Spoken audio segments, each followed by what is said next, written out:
Hi, welcome to Vaigai kitchen. இன்றைக்கி நம்ம கிச்சனில் சிறுதானியங்களையும் பயறு வகைகளையும் நம்ம மறந்து போன சில அரிசி வகைகளையும் பயன்படுத்தி 7 வகையான இட்லி எப்படி பண்ணுறதுன்னு பார்க்க போகிறோம். வாங்க கிச்சனுக்குள்ளே போகலாம். இப்போ நீங்கள் பார்த்துட்ருக்கிறது மல்டி ஸ்ப்ரவுட்ஸ். இதில் எல்லா வகையான பயிர் வகைகளும் கலந்துருக்கு. சுண்டல், பட்டாணி, தட்டாம்பயிறு, பாசிப்பருப்பு, கருப்பு உளுந்து, மொச்சப்பயிறு, பீன்ஸு, இன்னும் சில பயிர்களும் கலந்துருக்கு.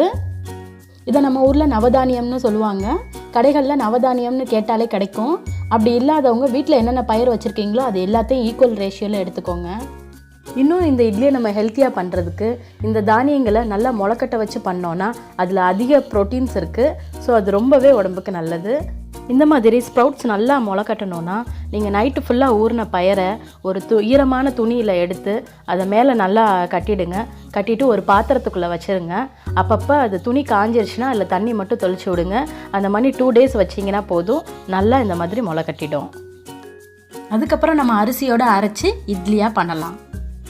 இதுக்கு நான் 2 கப் இட்லி ரைஸ் எடுத்திருக்கேன், 2 கப் நவதானியம் எடுத்திருக்கேன். இது கூடவே 1 கப் உளுந்தும் 1 டீஸ்பூன் வெந்தயமும் ஆட் பண்ணிக்கலாம். உளுந்து எப்பயுமே 1 hour ஊறினா போதும். இட்லிக்கு எப்பயுமே அரிசி 5 மணி நேரம் ஊறணும். இன்றைக்கி நம்ம பயரும் எடுத்துருக்கிறனால மினிமம் 8 மணி நேரம்னாச்சும் ஊறணும். அப்படி இல்லைன்னா ஒரு நாள் இரவு ஃபுல்லாகவே ஊற போட்டுருங்க. இந்த மாதிரி நல்லா ஊறின அரிசியையும் உளுந்தையும் அரைச்சி அந்த மாவில் நல்லா உப்பு போட்டு கலந்து ஹோல் நைட் விட்டுருங்க. காலையில் நல்லா புளிச்சிரும். பாருங்கள் மாவு இப்போ எப்படி நல்லா புளிச்சிருக்குன்னு. நவதானியத்தில் உள்ள பயிறு வகைகள் ஆல்ரெடி நல்லாவே சாஃப்ட்னஸ் கொடுக்கும். அது இல்லாமல் அதிலே கருப்பு உளுந்தும் இருக்குது. ஸோ நம்ம தனியாக உளுந்து போடணும்னு அவசியம் இல்லை. உங்களுக்காக நான் தனியாக உளுந்து இல்லாமல் மாவு எடுத்து வச்சுருக்கேன். உளுந்து தேவைன்னா நீங்கள் சேர்த்தும் அரைச்சிக்கலாம். 2லையுமே நம்ம இப்போ இட்லி சுடலாம். இப்போ நம்ம இட்லி ஊற்ற ஆரம்பிச்சிடலாம். எப்போவுமே பயிர் வகைகளை நம்ம சமைக்க பயன்படுத்தும் போது அதை மோஸ்ட்லி நீங்கள் முளைக்கட்டியே யூஸ் பண்ணுங்கள். ஏன்னா முளைக்கட்டிய தானியத்தில் தான் விட்டமின் ஏ, சி, இ, அப்புறம் பி காம்ப்ளெக்ஸ் இந்த மாதிரி சத்துக்கள் அதிகமாக இருக்குது. இது உடலில் இருக்க தேவையான நச்சு பொருட்களை வெளியேற்றது மட்டும் இல்லாமல் நம்ம உடம்பை சீராக வச்சுக்கிறதுக்கும் உதவுது. முளைக்கட்டிய தானியங்களை எடுத்துக்கும் போது எப்போவுமே எம்டி ஸ்டொமக்கில் சாப்பிடாதீங்க. பிரேக்ஃபாஸ்ட்டோடவோ இல்லை லஞ்சோடையோ அதுவும் வேக வச்சு சாப்பிடுங்க. பச்சையாக சாப்பிடாதீங்க. இது 2ம் உளுந்து சேர்க்காத மாவுங்கிறதுனால நான் அடையாளத்துக்கு இதை வைக்கிறேன்.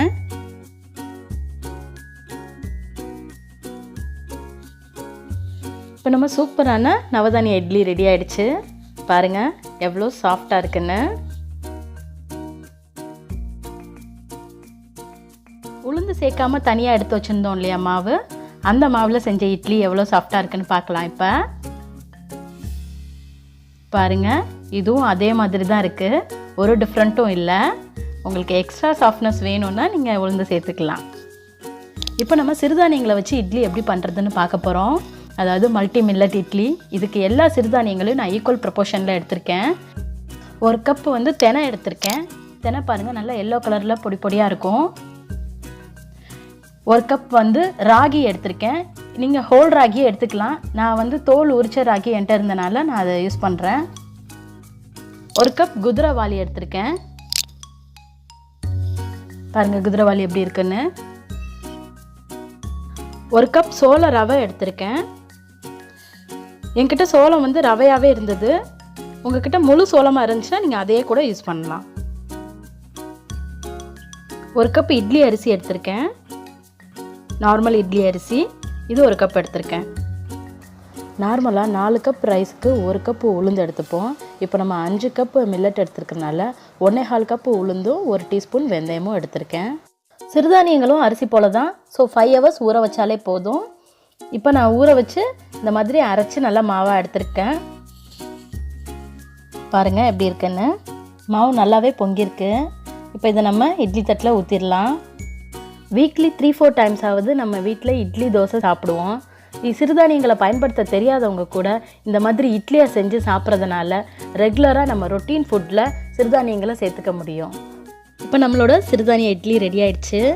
வாங்க அது எப்படி குக் ஆயிருக்குன்னு பார்க்கலாம்.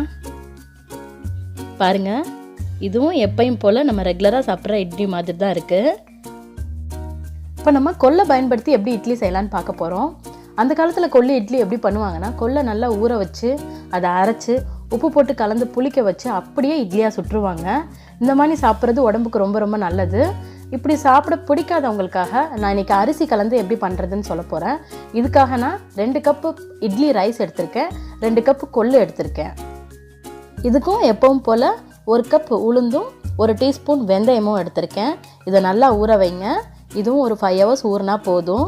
ஊறினதுக்கப்புறம் நல்லா அரைச்சி உப்பு போட்டு கலந்து புளிக்க வச்சிடலாம். புளிக்க வச்சதுக்கப்புறம் இந்த மாதிரி மாவு நல்லா நம்ம இட்லி பதத்துக்கு வந்துடும். பாருங்கள் எப்படி இருக்குன்னு. கொள்ளில் ரொம்பவே நார்ச்சத்து இருக்குது. ஸோ கொலஸ்ட்ரால் அதிகமாக இருக்கிறவங்கெல்லாம் கொள்ளு இட்லி சாப்பிட்டாங்கன்னா சீக்கிரமே கம்மியாகும். இது நம்மளோட போன்ஸை நல்லா ஸ்ட்ரென்தன் பண்ணுது. அதனால தான் இதை குதிரைக்கு ஃபுட்டாக கொடுத்துட்ருக்காங்க. நம்ம பொதுவாக சளி பிடிச்சிருந்தா கொல்லை பயன்படுத்தி ரசம், துவையல், குழம்புன்னு செஞ்சு சாப்பிடுவோம். இது நம்மளோட சளியை சரி பண்ணுறது மட்டும் இல்லாமல் உடம்புல இருக்க தேவையற்ற நீரை வெளியேற்றி அதனால் வெயிட் ரெடியூஸ் ஆகிறதுக்கும் ஹெல்ப் பண்ணுது. பசியை நல்லா தூண்டுது. வயிற்று பிரச்சனைகளையும் இது சரி செய்யுது. இப்போ நம்மளோட ஹெல்த்தியான கொள்ளு இட்லி ரெடி ஆகிடுச்சு. வாங்க இது எப்படி இருக்குன்னு பார்க்கலாம். பாருங்கள் எவ்வளோ சாஃப்டாக இருக்குன்னு. இப்போ நம்ம மட்டை அரிசியை பயன்படுத்தி இட்லி எப்படி செய்கிறதுன்னு பார்க்க போகிறோம். இது வந்து ப்ரௌன் ரைஸும் கிடையாது, ரெட் ரைஸும் கிடையாது. இது வந்து கேரளாவில் கிடைக்கிற மட்டை அரிசி. இதை கேரளா ரெட் ரைஸ்னு சொல்லுவாங்க. இது வந்து பாலக்காடு ரைஸ்னு சொல்லுவாங்க. இதுக்கு நான் 2 கப்பு இட்லி அரிசி எடுத்துருக்கிறேன், 2 கப் மட்டை அரிசி எடுத்துருக்கிறேன். நீங்கள் ஃபுல் அண்ட் ஃபுல் மட்டை அரிசி யூஸ் பண்ணி இட்லி பண்ணாதீங்க. அப்படி பண்ணிங்கன்னா இட்லி களியாக தான் வரும். ஸோ நீங்கள் இட்லி ரைஸ் ஆட் பண்ணியே பண்ணுங்கள். இது கூடவே 1 கப்பு உளுந்து எடுத்திருக்கேன், 1 டீஸ்பூன் வெந்தயமும் ஆட் பண்ணியிருக்கேன். இதையும் நல்லா 5 hours ஊற வைங்க. ஊற வச்சு அரைச்சிக்கோங்க. இதையும் நம்ம உடனே இட்லி சுட முடியாது. நல்லா குறைஞ்சது 8 மணி நேரம்னாச்சும் நம்ம புளிக்க வைக்கணும். இப்போ மாவு நல்லா புளிச்சிருக்கு. இப்போ நம்ம இதை இட்லியாக ஊற்றலாம். மட்டை அரிசியில் லோ கார்போஹைட்ரேட் தான் இருக்குது. ஃபைபர், கால்சியம், புரோட்டீன் மற்றும் மினரல்ஸ் அதிகமாக இருக்குது. இது சர்டைன் ஹார்ட் டிசீஸ் அண்ட் கேன்சரை க்யூர் பண்ணுது. இது ரத்தத்தை சுத்தப்படுத்தி பிளட் ப்ரெஷர் அண்ட் பிளட் கிளாட்ஸை தடுக்குது. மேலும் சுகர் லெவலை கண்ட்ரோலாக வச்சுக்க உதவுது. இப்படி நிறையா பெனிஃபிட்ஸ் உள்ள மட்டை அரிசி இட்லி சூப்பராக ரெடி ஆகிடுச்சு. பாருங்கள் எப்படி சாஃப்டாக இருக்குன்னு. இதை நீங்களும் வீட்டில் ட்ரை பண்ணுங்கள். இப்போ நம்ம கவுனி அரிசியை பயன்படுத்தி எப்படி இட்லி செய்யலான்னு பார்க்க போகிறோம். இந்த அரிசி நம்ம பாரம்பரிய அரிசி வகைகளில் ஒன்று. பொதுவாக கிராமத்தில் இருக்கிறவங்க இந்த அரிசியை பயன்படுத்தி ஸ்வீட்டு, பொங்கல் அந்த மாதிரி செஞ்சு சாப்பிடுவாங்க. இப்போ எல்லாருமே வந்து பார்த்திங்கன்னா நம்மளோட பாரம்பரிய அரிசிக்கு மாறிட்டு வர்றாங்க. பட் அது எப்படி செய்யணும்னு அவங்களுக்கு தெரியறதில்ல. சாதாரணமாக இந்த அரிசியை நீங்கள் வந்து நார்மல் ரைஸ் மாதிரி செஞ்சு கூட சாப்பிட்லாம். பட் அது நம்மளோட நார்மல் ரைஸ் மாதிரி இருக்காது. அது பிடிக்காதவங்க பட் ரெகுலராக இந்த அரிசியை பயன்படுத்தணும்னு நினைக்கிறவங்க இந்த மாதிரி இட்லியாக செஞ்சு கூட சாப்பிட்லாம். இதுக்கு நான் 2 கப் கவுனி அரிசி எடுத்திருக்கேன். இது பார்க்க நல்ல டார்க் ப்ரௌன் அல்லது பிளாக் கலரில் கூட இருக்கும். இதை கருப்பு கவுனி அரிசின்னு கூட சொல்லுவாங்க. இது கூட 2 கப் இட்லி ரைஸ் எடுத்துருக்கிறேன். அப்புறம் எப்பயும் போல் நம்ம 1 கப் உளுந்து, 1 டீஸ்பூன் வெந்தயம், இது எல்லாத்தையும் நம்ம இப்போ ஊற வச்சிடலாம். இதுவும் நார்மல் ரைஸ் மாதிரி 5 மணி நேரம் ஊறினா போதும். இந்த அரிசியை ஊற வைக்கிறதுக்கு முன்னாடியே அரிசியை நல்லா கழுவிடுங்க. ஏன்னா அரிசி ஊறும் போது அதில் இருக்க சத்தெல்லாம் தண்ணியில் இறங்கும். நம்ம அந்த தண்ணியை யூஸ் பண்ணியே அரைச்சிக்கலாம். இப்படி அரைச்ச மாவை நல்லா 8 மணி நேரம் புளிக்க வச்சு எடுத்து வச்சுருக்கேன். பாருங்கள் மாவு எப்படி இருக்குன்னு. இப்போ இட்லி சுடுறதுக்கு இது ரெடியாக இருக்குது. கவுனி அரிசியில் பல பெனிஃபிட்ஸ் இருக்குது. இதில் ஆன்டி ஆக்சிடென்ட் அதிகமாக இருக்கிறனால இது நம்மளை கேன்சர்லேருந்து ப்ரிவென்ட் பண்ணுது. அது மட்டும் இல்லாமல் இதில் ஃபைபர் கண்டென்ட்டும் ரொம்பவே அதிகமாக இருக்குது. இது நம்ம டயபெட்டிஸில் இருந்தும் ஒபிசிட்டியில் இருந்தும் நம்மளை ப்ரிவென்ட் பண்ணுது.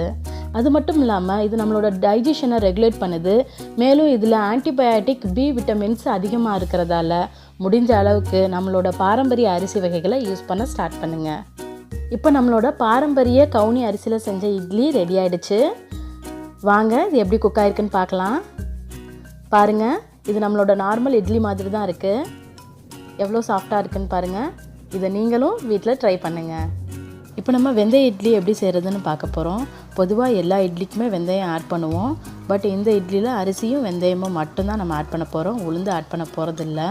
வெந்தயம் வந்து உடம்புக்கு ரொம்பவே குளிர்ச்சி தரக்கூடியது. வெந்தயத்தில் அயன் அதிகமாக இருக்கிறதுனால இது ஹேர் க்ரோத்தை இன்க்ரீஸ் பண்ணி ஹேர் ஃபால் அண்ட் டேண்ட்ரஃபை கண்ட்ரோல் பண்ணுது. இன்னும் இதில் பல நன்மைகள் இருக்குது. இப்படிப்பட்ட வெந்தயத்தை பற்றி தான் இன்றைக்கி நம்ம பார்க்க போகிறோம். இதுக்கு 4 கப் இட்லி ரைஸ் எடுத்துக்கோங்க. 4 டீஸ்பூன் அல்லது 1/4 கப் வெந்தயத்தை நல்லா 5 hours தனித்தனியாக ஊற வைங்க. அரைக்கும் போதும் வெந்தயத்தை தனித்தனியாகவே அரைங்க. வெந்தயத்தை கொஞ்சம் கொஞ்சமாக தண்ணி ஊற்றி அரைங்க. அது உளுந்து மாதிரியே நல்லாவே பொங்கும். இப்படி அரைச்சி நான் 8 hours வரைக்கும் வச்சுருந்து புளிக்க வச்சு எடுத்திருக்கேன் மாவு. பாருங்கள் எப்படி இருக்குன்னு. இப்போ நம்ம இட்லி ஊற்ற ஆரம்பிச்சிடலாம். டெய்லி 10 to 20 grams வர வெந்தயம் நம்ம எடுத்துகிட்டு வந்தோன்னா அது நம்மளோட சுகர் லெவல்லையும் ப்ளட் ப்ரெஷரையும் கண்ட்ரோல் பண்ணுது. மேலும் நியூ ப்ளட் செல்ஸை இன்க்ரீஸ் பண்ணுது. இது பற்களில் ஏற்படுற இரத்த கசிவை சரி பண்ணி இரத்தத்தையும் சுத்தப்படுத்துது. அதனால தான் அந்த காலத்துலேருந்து குழந்தைகளுக்கு பொதுவாக பெண் குழந்தைகளுக்கு வெந்தய களி மற்றும் வெந்தய கஞ்சி இதெல்லாம் செஞ்சு கொடுத்துட்ருந்தாங்க. இப்போ நம்ம எடுத்திருக்க மாவு கூட வெந்தய களி செய்கிறதுக்கான ப்ரொப்போர்ஷன் தான். இதை நீங்கள் மாவு அரைச்ச உடனே சுடுதண்ணியில் ஊற்றி அப்படியே கிண்டினீங்கன்னா வெந்தய களியாக வந்துடும். நீங்கள் இதை 8 மணி நேரம் புளிக்க வச்சதுக்கப்புறம் ஊற்றினோன்னா இட்லியாகவும் பண்ணிக்கலாம். இப்போ நம்மளோட வெந்தய இட்லி சூப்பராக ரெடி ஆயிடுச்சு. பாருங்கள் எப்படி இருக்குன்னு சொல்லிட்டு. குழம்பு தாளிக்கும் போதோ அல்லது வறுத்து பவுட்ரு பண்ணியோ டெய்லி 1/2 டீஸ்பூனாவது நம்ம எடுத்துகிட்டு வந்தோன்னா நமக்கு ஃப்யூச்சர்லேயும் சுகர் வராமல் தடுக்கலாம். இதை இந்த மாவை நீங்கள் தோசையாகவும் ஊற்றலாம். தோசையாக ஊற்றும் போது நல்லெண்ணெய் யூஸ் பண்ணுங்கள், ப்ளஸ் வெல்லம் யூஸ் பண்ணி சாப்பிடுங்க. ரொம்பவே அருமையாக இருக்கும். இப்போ நம்ம கார்ன் இட்லி எப்படி பண்ணுறதுன்னு பார்க்க போகிறோம். மஞ்சள் சோளம் அல்லது மக்காசோளம்னு சொல்லுவோம். இதில் iron, fibre, protein, B6 vitamins and antioxidant இது எல்லாமே ரொம்பவே அதிகமாக இருக்குது. இதுக்கு நான் 4 கப்பு மக்காசோளம் எடுத்திருக்கேன், 1 கப் உளுந்து எடுத்திருக்கேன், இதுக்கு 1 டீஸ்பூன் வெந்தயமும் எடுத்திருக்கேன். முழு மக்காசோளமாக இருந்தால் ஓவர் நைட் ஊற போடுங்க. என்கிட்ட ரவை இருந்தது, ஸோ அதனால் அந்த மக்காசோள ரவையாகவே எடுத்துக்கிட்டேன். சோள ரவை யூஸ் பண்ணிங்கன்னா நீங்கள் அப்படியே உளுந்து மட்டும் அரைச்சிட்டு அது கூட மிக்ஸ் பண்ணிடலாம், அரைக்க தேவையில்லை. அந்த மாதிரி பண்ணிங்கன்னா ரவா இட்லி மாதிரி இருக்கும். சப்போஸ் தோசை சுடணுன்னா நீங்கள் இதையுமே லைட்டாக ஒரு அரைச்சாதான் நீங்கள் தோசை சுட முடியும். மாவு 8 மணி நேரம் புளிக்க வச்சாச்சு. இப்போ சோள இட்லி சுடுறதுக்கு மாவும் ரெடி ஆகிடுச்சு. இப்போ நம்ம இட்லி ஊற்றிடலாம். இந்த சோள ரவையை யூஸ் பண்ணி நீங்கள் புட்டு, உப்மா இந்த மாதிரி செய்யலாம். பொதுவாக குழந்தைகளுக்கு கார்ன்னா ரொம்பவே பிடிக்கும். ஸோ அவங்களுக்கு இந்த இட்லி ரொம்ப ரொம்ப பிடிக்கும். இதை சாப்பிட்டா ரொம்ப லைட்டாக ஃபீல் பண்ணுவீங்க. ஹெல்த் கான்ஷியஸாக இருக்கிறவங்க கார்னை பாயில் பண்ணியோ அல்லது கார்ன் சூப்பு இந்த மாதிரி சாப்பிடுவீங்க. அப்படி இருக்கிறவங்க frozen soup mix, frozen corn இதெல்லாம் சாப்பிட்றத அவாய்ட் பண்ணுங்கள். முடிஞ்ச அளவுக்கு ஃப்ரெஷ் கார்ன் வாங்கி சாப்பிடுங்க. இப்போ நம்மளோட ஹெல்த்தியான கார்ன் ரவா இட்லி சூப்பராக ரெடி ஆகிடுச்சு. பாருங்கள் எவ்வளோ சாஃப்டாக இருக்குன்னு. இந்த எல்லா இட்லி மாவுலையும் நம்ம தோசையும் சுடலாம். இந்த 7 varieties of idli and 7 varieties of dosa குழந்தைகளுக்கு ரொம்பவே பிடிக்கும். நீங்களும் இதை உங்கள் வீட்டில் ட்ரை பண்ணி பாருங்கள். டேஸ்ட் எப்படி இருந்துச்சுன்னு கமெண்ட் பாக்ஸில் சொல்லுங்கள். இந்த வீடியோ உங்களுக்கு பிடிச்சிருந்தா லைக் பண்ணுங்கள், ஷேர் பண்ணுங்கள். இந்த மாதிரி ஈஸியாக, ஹெல்த்தியாக, வெரைட்டியாக சமைக்க நம்ம வைகை கிச்சனுக்கு சப்ஸ்கிரைப் பண்ணுங்கள். உங்களை இதே மாதிரி ஒரு நல்ல ரெசிபியோட நெக்ஸ்ட் வீடியோவில் சந்திக்கிறேன். பாய்.